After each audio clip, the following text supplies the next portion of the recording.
dalil juga bahwasanya kesolehan orang tua punya efek terhadap anak-anak. Allah berfirman, "Inna Allah astafa Adam wa Nuhan wa ala Ibrahim wa ala Imran 'alal 'alamin dzurriyyatan ba'dhuha min ba'd. Wallahu samii'un 'alim." Dalam surat Ali Imran. Kata Allah, sungguhnya Allah telah memilih Adam dan Nuh dan keluarga Ibrahim dan keluarga Ali Imran. Allah pilih keluarga Ibrahim, keluarga Ali Imran. Keluarga Imran. Kemudian Allah berkata, dzurriyyatan ba'dhuha min ba'd, yaitu keturunan satu dari yang lainnya. Sebagian ahli tafsir di antaranya Syekh As-Sa'di mengatakan yaitu di antara bainahum tanasub ya wa tashabuh fil akhlaq wad din, ya, bahwasanya namanya keturunan itu dengan orang tuanya ada kemiripan dalam kesolehan dan akhlak. Ada kemiripan dan ada kesamaan, keterkaitan terkait dengan agama dan akhlak. Makanya Allah puji Ali Imran, Allah puji Ali Ibrahim. Ibrahim alaihissalam, lihat bagaimana dari dua istrinya, satu Ishak, satu Ismail. Ishak punya anak Yakub, Yakub punya anak Yusuf. Maksudnya ada keterkaitan. Ya.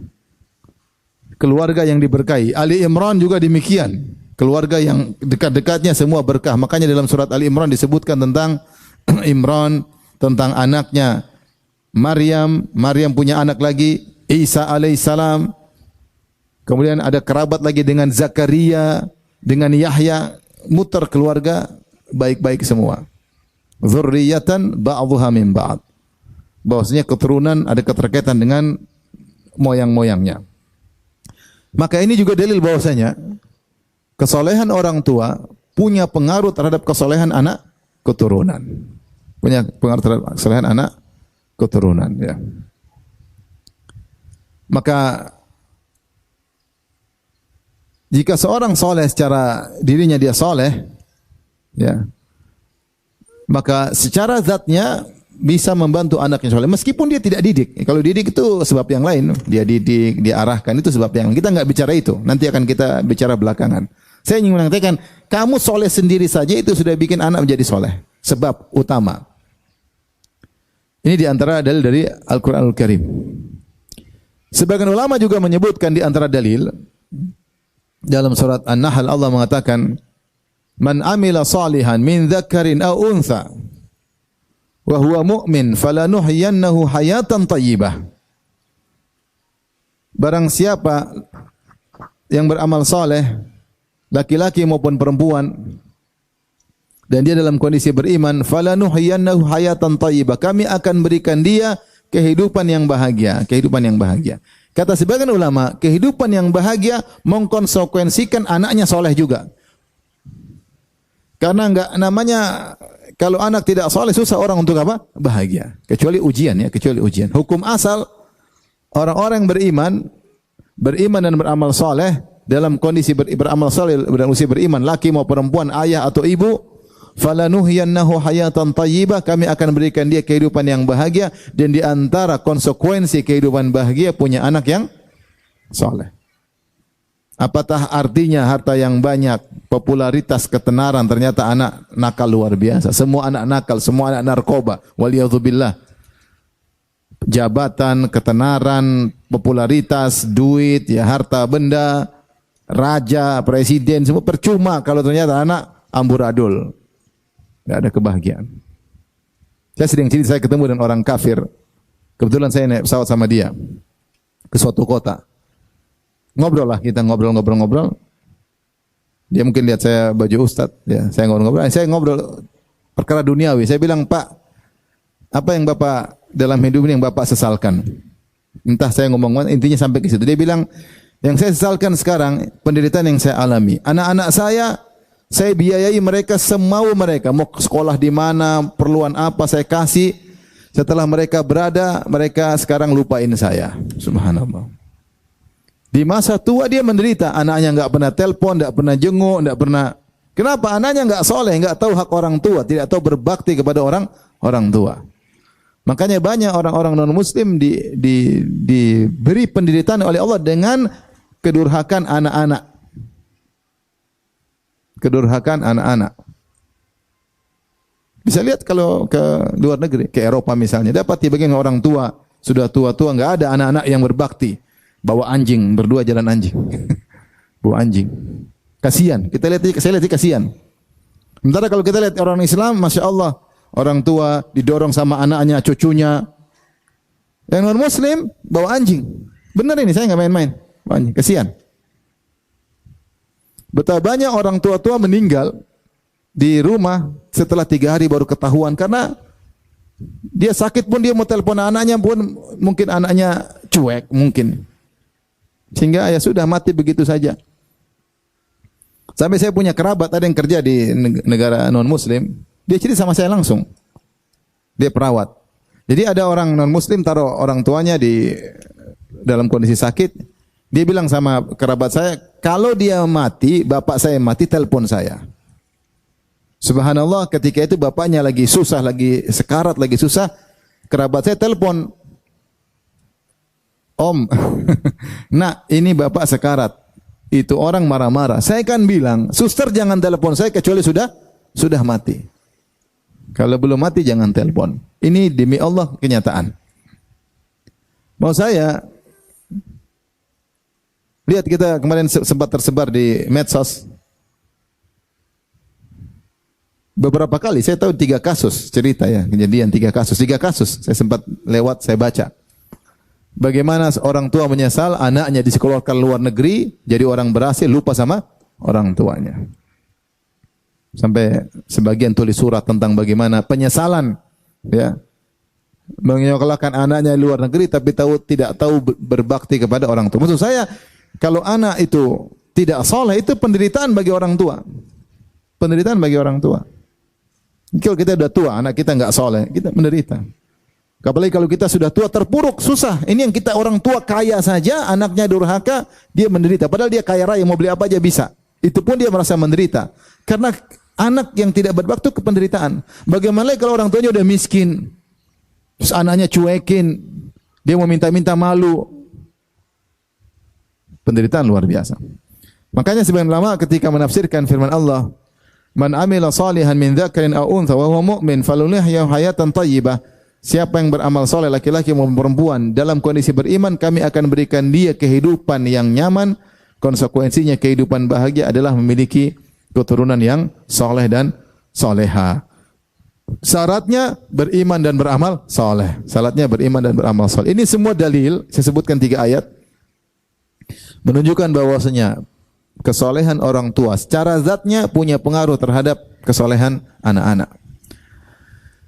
Adapun dari Al-Qur'anul Karim, dari hadis Nabi sallallahu alaihi wasallam, para ulama berdalil dengan sabda Nabi sallallahu alaihi wasallam, wasiat Nabi kepada Ibnu Abbas radhiyallahu taala anhuma. Nabi berkata, "Ihfadzillaha yahfadzka." Jagalah Allah, maka niscaya Allah akan menjagamu. Jagalah Allah maksudnya yaitu jagalah perintah-perintah Allah kau kerjakan dan jagalah larangan-larangan Allah jangan sampai kau langgar. Itu maksudnya jagalah Allah. Ihfadzillah maksudnya jagalah perintah-perintah Allah untuk kau kerjakan dan jagalah larangan-larangan Allah jangan sampai kau langgar. Niscaya apa balasannya? Yahfadzka, Allah akan jaga engkau. Kata para ulama, Allah akan jaga engkau yaitu jaga agamamu, jaga hartamu, jaga duniamu. Di antara jaga istri anakmu. Allah jaga anak dan istrimu. Oleh karenanya, hal ini dipraktekkan oleh sebagian salaf, diriwayatkan dari Ibn al-Musayyab rahimahullahu ta'ala, dia berkata, Inni la azidu fis salati. Sungguhnya aku tambah salatku, semakin banyak salatku. Ya. Li ajlik, dia berkata kepada anaknya, saya ini salat panjang karena engkau wahai putraku. Raja'an an uhfadza fika. Aku berharap Allah menjagaku dengan menjagamu. Allah menjagaku yang konsekuensinya menjagamu pula. Karena di antara bentuk Allah menjagaku adalah menjaga anakku. Jadi dia sengaja banyak salat supaya Allah jaga anaknya. Dia sengaja banyak salat agar Allah menjaga anaknya. Oleh karenanya, tidak mengapa kalau kita semangat beramal soleh sambil kita merenungkan di antara maslahat duniawi dan juga sebenarnya maslahat ukhrawi. Karena kalau anak soleh kan kita yang juga diuntungkan. Yang doain juga kita, dia. Kalau dia beramal soleh, pahalanya juga bisa ngalir sama kita kalau kita yang ngajarin. Maka kita semangat baca Quran untuk anak-anak di antaranya. Semoga dengan saya baca Quran ini, hari ini saya baca Quran 1 juz, setengah juz. Hari ini saya bangun malam, hari ini saya bersedekah. Semoga Allah menjaga saya dan juga menjaga apa? Anak-anak. Sebaliknya ketika seorang akan bermaksiat, dia pikir juga, jangan sampai Allah tidak jaga saya, Allah tidak jaga anak-anak saya. Ketika seorang ibu-ibu mau nonton film Korea, tunggu dulu. Jangan sampai saya nonton film Korea, nanti dampaknya kepada anak-anak. Benar atau tidak ibu-ibu? Benar ya. Siapa yang suka nonton film Korea? Angkat tangan. Ini fitnah luar biasa ya. Sekarang film Korea bukan remaja-remaja nonton, bahkan remaja-remaja penuntut ilmu, bahkan di ma'had nonton film apa? Korea. Fitnah ya ikhwani akhwat, fitnah. Medsos ini luar biasa. Sebelum jadi ibu rumah tangga, hobinya nonton film Korea. Setelah ibu rumah tangga, hobinya berlanjut. Saya kapan ngisi pengajian di Malang, saya ketemu seorang psikiater, psikolog. Dia cerita, Ustaz, banyak masalah rumah tangga. Kenapa? Itu istrinya suka nonton film Korea. Masalah rumah tangga. Karena istrinya sering melihat laki-laki cantik di film Korea. Setelah lihat putih, menarik, terus lihat suaminya seperti donat gosong.